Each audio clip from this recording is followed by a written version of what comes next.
What's going on, YouTube? Welcome back to another video, man. As you can see, man, I got my Lakers gear on, you know what I'm saying?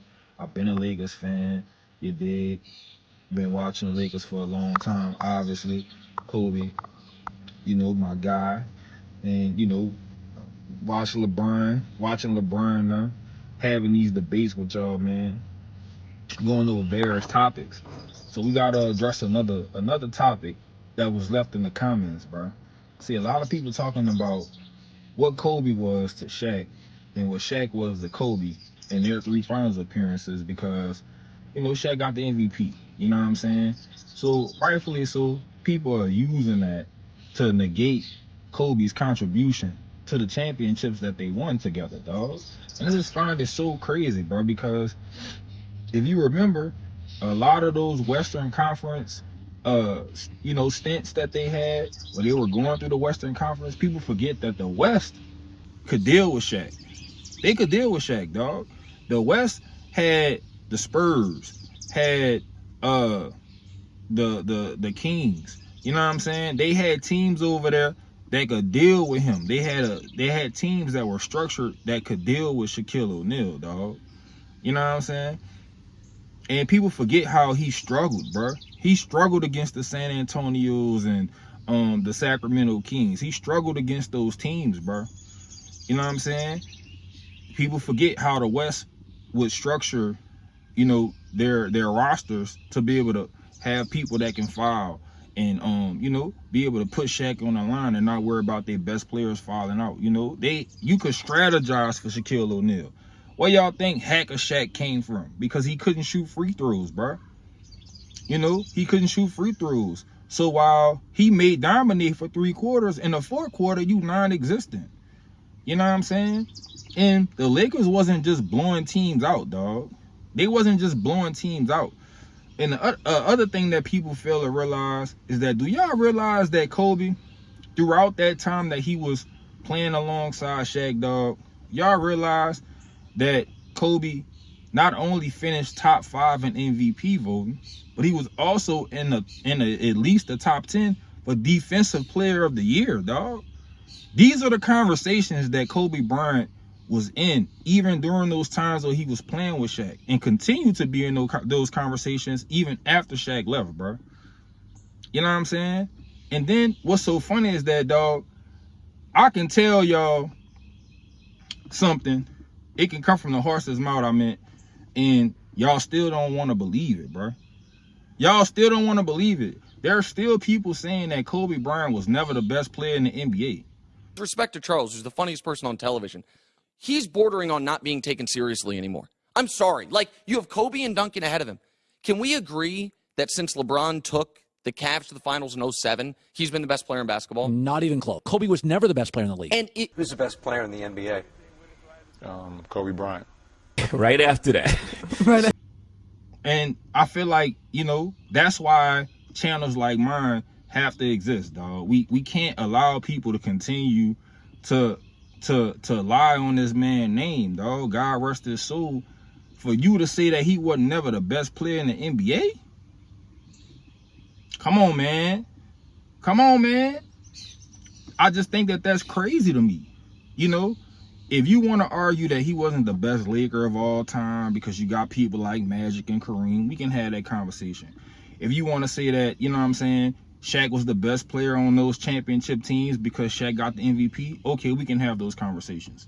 But to say that he was never the best player ever in the NBA, dog, at any point in time throughout his career is crazy to me. At that point, dog, we really trolling at that point. We really trolling at that point, dog. Because no matter how many NBA players, and you're judged by your peers, dog. The people that play against you.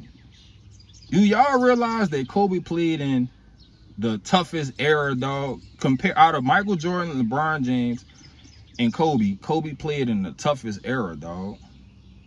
Because you gotta remember, when Michael Jordan came in and was doing what he was doing, the handle that he had, his ability to slash, and his athleticism, the jump shot, 1 dribble, 2 dribble, the fadeaway. Man, y'all realize that at that time, it was a big driven league. a lot of the forwards, small forwards and guards were not as dynamic as Michael Jordan, dog. You know what I'm saying? They wasn't as dynamic. Your point guards were more dynamic and can handle the ball and stuff like that. Think about the league that Kobe played in and the players that he had to go up against. People forget about Steve Francis and Cuttino Mobley. They forget about Steve Nash and Dirk Nowitzki, and then later Steve Nash and Amari Stoudemire and that Suns team. They forget about them. We know about AI. People forget that Kobe was in the league and played against and dunked on the Patrick Ewings and, you know what I'm saying, these type of pantheonic type players, dog. Kobe went up against the past, the present, and the future. He went up against all of that, dog, and came out with 5 championships, bro. Remember, he beat the Denver Nuggets with Carmelo, Kenyon Martin, and Allen Iverson. Remember, he beat them. And I want to say Billups was on that team too. Remember, he beat them. You know what I'm saying? So it's just kind of like, dog, we pick and choose how we want to have these conversations, dog.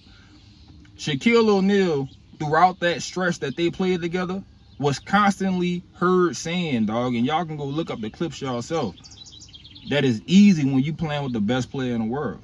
He constantly told everybody, man, this dude, he's the best player in the world. Shaq's dominance only lasted for a couple of seasons. And people forget. You remember LeBron James used to always say that Kobe the best player. You know what I'm saying? Everybody knew that.